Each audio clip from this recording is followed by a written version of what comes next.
Hello and welcome back to another one of my FBR videos, and in this video it is Game Week 7 transfer plans. I'm not going to lie, it's not an easy one this week to be fair. There's not a lot out there I think personally to go for, but I found a few transfers I think you guys might be interested in. I personally, this is not going to be targeted at me because I'm quite content with my team for Game Week 7, so the chances of me making any transfers are less than 10% if I'm being honest, unless there's a serious injury that pops up in training within this week, then I probably won't be making any transfers for this game week. But I found a few players who I think will be of interest to bring in for game week 7 onwards, and there are a few players that I do think we need to get rid of if you own them, of course.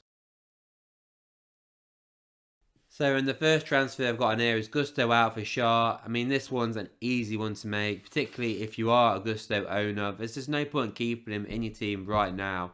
Don't wait to the deadline. Get him out. Bring in a Newcastle defender. It doesn't even have to be Shaw. It could be any Newcastle defender. You've got to bring in a Newcastle defender for your Gusto. I mean, I know I'm preaching about Newcastle, but Newcastle 2 clean sheets in the last 2 games. The fixtures are nice. You've got to be doing that. That's a sensible decision to make. Gusto out for 3 game weeks after that sending off against Villa. Fulham and Burnley are the last 2 good fixtures for Chelsea. So when he comes back anyway, it's going to be Brentford. They've got obviously Arsenal game week 9, and then afterwards, after those 2 fixtures, it's Spurs, Man City, Newcastle, Brighton, and United. Game week 16 is when you're next going to look at bringing Chelsea players, so there's no point in keeping Gusto at all. And even if you were mad enough to keep him during the suspension, Reece James could be back anyway, so he could lose his spot altogether in the team. So there's no point in keeping Gusto. I mean, if you bought him at 4 million, you've got a bit of leeway because obviously the price change and all that. But if you bought him at 4.3 million or 4.2, just get rid of him. There's just no point in keeping the guy. He's not going to be in your team anymore. Let's face it, the fixtures are horrible, and Newcastle's, they're great. Now, I know Shaw didn't score at the weekend, but, you know, kept a clean sheet, and usually he is the guy to get a goal for Newcastle if it's a defender. I mean, assist is always Trippier, but if it's a goal, you're looking more at Fabian Shaw. Now, he's a little bit more expensive than Gusto, but if you got some money in the bank, I'll definitely go for Shaw. If you're struggling a little bit, then maybe go for the cheap one in Dan Burn or, of course, Botman. But the fixtures are great for Newcastle. Burnley at home's their next game. I think they'll keep a clean sheet there. West Ham is a little bit tougher, but I think they can do well there. And then they've got Palace and Wolves in the next 2 as well as. So, great fixtures for Newcastle. Not so much for Chelsea after game week 8 anyway. So, there's no point keeping Gusto. Get in there now. Get your Newcastle defenders in. Because I do think everyone's going to jump on the bandwagon and get Newcastle players. So, their prices are just going to rise and rise and rise. And then while they're rising, Chelsea is going to devalue. We're seeing it with Chilwell as we speak. So there's just no point. Get your Chelsea defenders out. Get Gusto out. So this next transfer, again, is going to be a Jackson out. I mean, his value's gone down again. He's now 6.9 million. So if you're waiting around, I don't know what you're waiting around for. Because the guy's been awful. He's out anyway for the Fulham game. So you've only really got him for Burnley away. Because like I just mentioned with Gusto, Chelsea's fixtures are horrible. Do you really want him back for Arsenal for game week 9? No, you don't. Get rid of him. Now, obviously, the guy who I'm recommending in Morris, yes, game week 8 isn't great onwards. I mean, game week 9 is not too bad, I guess. But this is really a 1 week punt transfer. Take out Jackson for Morris. Why not? Morris has got a double game week. It's the best double game week that you're going to see, particularly for Luton point of view. This is the best chance that Luton can score. Anyway, Everton and Burnley, their defences aren't great. So I do think he's going to score possibly 1, hopefully 2 goals in the next 2 games. He's just scored against Wolves. I mean, I know it's controversial, but nevertheless, he scored. We all know he's on penalties. He's more than likely to play 90 minutes. I think it's a shoe-in for game week 7. This is the one transfer, out of all the transfers, I definitely recommend. It's a double game week. I know it's Luton, but it is Everton and Burnley. They're nice fixtures. Jackson, poor. Get rid of him. I mean, if you don't want Morris, just go for any other striker, because Jackson by far is one of the worst of the lot. But for sure, Morris is double game week. I feel like you can't ignore double game week. So definitely recommend getting Morris in your team. Next up, we've got Embuemo Brentford out for Diaby of Aston Villa in. Now, I've never had Embuemo this season. Somehow I've decided not to have him. I mean, I have been tempted at times during the season, but I've stuck to my guns and I've not brought him in. So for me, it's a lot easier to say just take him out, because if you've had him from the start of the season, yeah, it's going to be a lot harder for you to make that decision, because he has been great at the start of the season. The last few weeks he has blanked. He's not done it as well, but first start of the season, he absolutely smashed it. Got a few penalties, scored an open play as well. So he had a great start to the season. And yes, he has got Forest away next game, but I do think that's a tough game. I know it's down as a green fixture, but I don't think it really should be, because I think Forest are really good this season, to be fair to them. So I think that's going to be a tough game. And he's got United. I mean, there is a good chance he could score, to be fair, against United. But then Burnley's a nice fixture as well. So, I mean, I'm not really selling this well, am I? But yeah, then after that, Chelsea, who also can see goals. But okay, then, fair enough. He's a good pick. But I don't think he's going to get as many points as he has done, to be fair. Yes, these are actually not the worst fixtures in the world. But look at Diaby. I mean, he's cheaper than Embuemo. Yes, he's not on penalties like Embuemo. But I can't see him getting a penalty in the next 4 games. I think that's the thing as well. You've been very lucky having 2 penalties at the start of the season for Brentford. I can't see any more coming in the next 4 weeks. Whereas Diaby, yes, he's got Brighton next game, so maybe you want to hold off until game week 8 on this transfer, because obviously I do think Brentford have the easier fixture of the 2, but Aston Villa are at home, so there is that as well. But of course, after that, 8, 9 and 10 are nice fixtures. I mean, to be fair, West Ham is difficult, but again, it's going to be at Villa Park, so there's going to be the advantage of Villa there. And then obviously their away game is Wolves, and again another home game against Luton. So they actually have 3 home fixtures in the next 4, Villa. So that's another positive. And I think Diaby, he started the season off really well, to be fair. Yes, he's not got as many points as Embuemo, but I do think over the next 4 or 5 game weeks, he's going to get more points than Embuemo.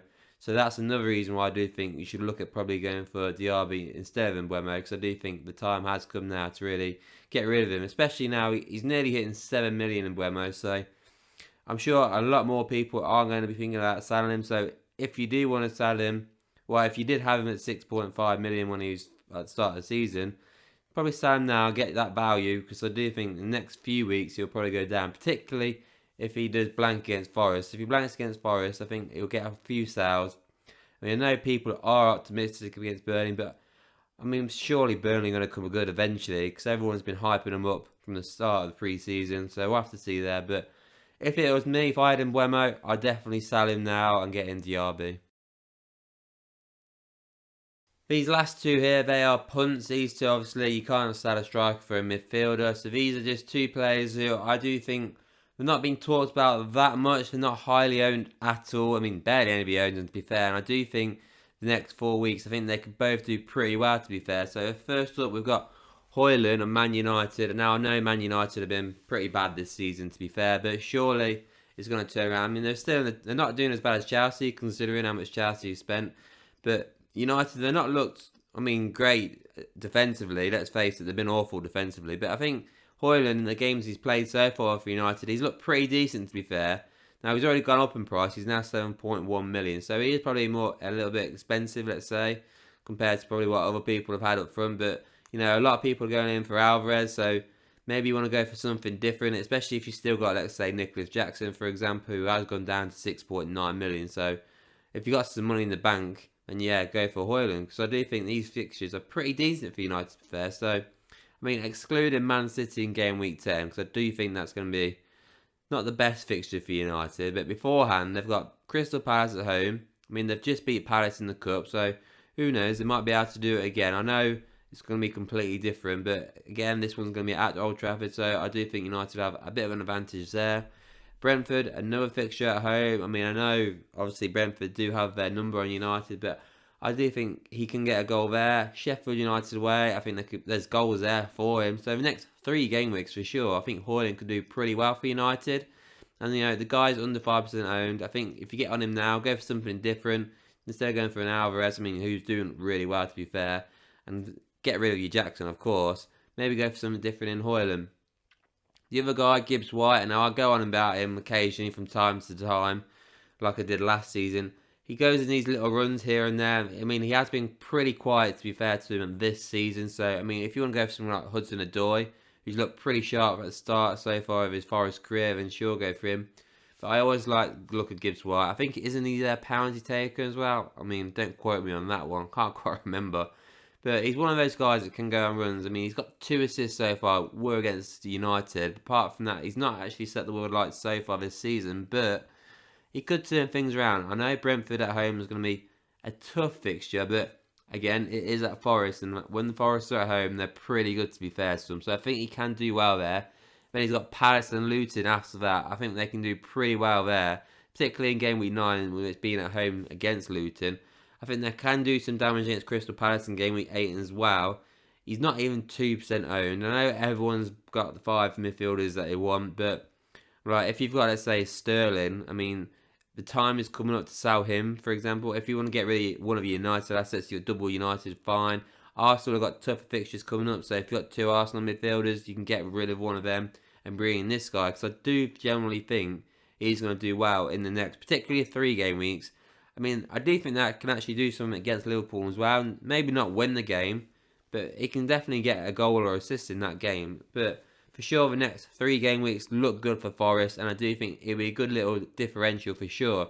He's only, I mean, he's 5.9 million. I was going to say 6, but he's actually 5.9 million now. So he's a bargain, so you have no problems getting him into your team. So for sure, I think he would be an interesting punt to go for.